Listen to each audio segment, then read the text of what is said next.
Ձեռք բերեք իտալական եւ գերմանական նորաոճ պաստառների նշված տեսականին իդեալ համակարգից ամանորյա հատուկ գներով։ Մեկ հատը սկսած ընդամենը 3900 դրամից։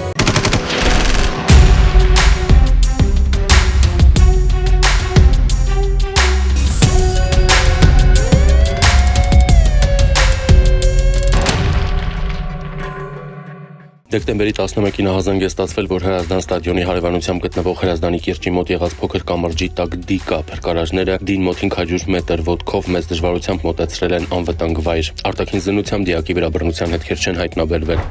Դեկտեմբերի 12-ին տեղեկություններ են ստացվել, որ Հերացու անվան թիվ 1 համալսարանական հիվանդանոց է տեղափոխվել 3 քաղաքացի։ Պարզվել է, որ տուժածները Լեհաստանի 3 քաղաքացիներ են եւ հիվանդանոց են տեղափոխվել Երևանում գործող Կովկաս Պանդոկի մոտից, որտեղ ծեծի են ենթարկվել։ Քաղաքացին հայտնել է, որ դեկտեմբերի 10-ին Երևան-Գյումրի Բավրա ճանապարհին գողացել են Գյումրիի ձմեռային մարզաձևերի մանկապատանեկան մարզադպրոցին պատկանող 10-ից 15 զույգ դահույքները։ Պարզվել է, որ գողությունը կատարել է 62-ամյա տղամարդն ու նրա 37-ամյա որդին։ Ոստիկանները պարզել են, որ Էջմիածին քաղաքի 58-ամյա բնակիչը Արա Մանուկյան թաղամասում գործող հանիրների սպասարկման կետում իրացնում է առանց համապատասխան դրոշման նիշերի եւ QR մատնանշման ծխախոտ։ Հայտնաբերվել է առանց համապատասխան դրոշման նիշերի եւ QR մատնանշման 830 տուփ տարբեր տեսակի ծխախոտ։ Վայոց ձորի պարեկները դեկտեմբերի 10-ին Երևան-Մեղրի ավտոճանապարհին կանգնեցրել են Mitsubishi Magnishի մի մեքենա, սրահի արտաքին զննությամբ հայտնաբերել են ձուկ որսալու համար նախատեսված էլեկտրահարող սարք եւ կողակ տեսակի ձկներով պոլիէթիլենային պարկ։ 34-ամյա վարորդը ձերբակալվել է։ Պարզվել է, որ Եղեգնաձորի բնակիչ 34-ամյա երիտասարդը մոտ 8 կիլոգրամ ձուկը էլեկտրահարող սարքի գործադրմամբ որսացել է արփագետից։ Տեղեկություններ են ստացվել, որ Սարդարապատ գյուղի 51-ամյա բնակիչը տանը թմրամիջոց է պահում։ Ավտոտնակում հայտնաբերվել են թմրամիջոցի նմանվող ընդհանուր 6.43 գրամ զանգվածով փաթեթներ։ Նա թմրամիջոցը պատրաստել էր տնամերձ հողամասում աճեցրած կանեփից, տղամարդը ձերբակալվել է։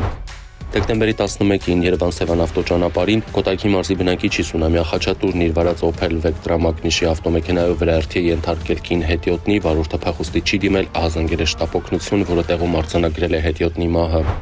Դեկտեմբերի 11-ին Երևանի Դավթաշենի կամրջի վրա բախվել են Kia եւ Nissan Magnishի ավտոմեքենաները, Nissan-ը կողաշրջվել է, հայտնվել դեպի Եղվարդի խճուղի տանող ճանապարհի երթևեկելի գոտում։ 3 հոգու, որոնցից 2-ը երեխաներ են, բուժօգնություն է ցուցաբերվել, սակայն հիվանդանոց տեղափոխելու անհրաժեշտություն չի եղել։ Դեկտեմբերի 11-ին Երևան-Մեղրի ավտոճանապարհին Վայոց ձորի մարզի բնակիչ 27-ամյա Արմանն իր վարած Ford Transit Magnishի ավտոմեքենայով բախվել է ճանապարհի թույլատրելի հատվածում կայանված կամաց Magnishի ավտոմեքենային ու կողաշրջվել։ Ford Transit-ի վարորդը տեղափոխվել է հիվանդանոց։ Դեկտեմբերի 11-ին Գեղահովիտ բնակավայրում բախվել են VAZ 2121 Magnishի եւ Lada Magnishի ավտոմեքենաները, 3 հոգի տեղափոխվել է հիվանդանոց։ Դեկտեմբերի 11-ին ահազանգ է ստացվել, որ Սպիտակի ոլորաններում այրվում է բեռնատար ավտոմեքենա։ Հրդեհը բռնկվել է ման Magnishի բեռնատար ավտոմեքենայի քարշակում, տուժածներ չկան, հրշեջ փրկարարները մարել են կրակը, այրվել է քարշակը։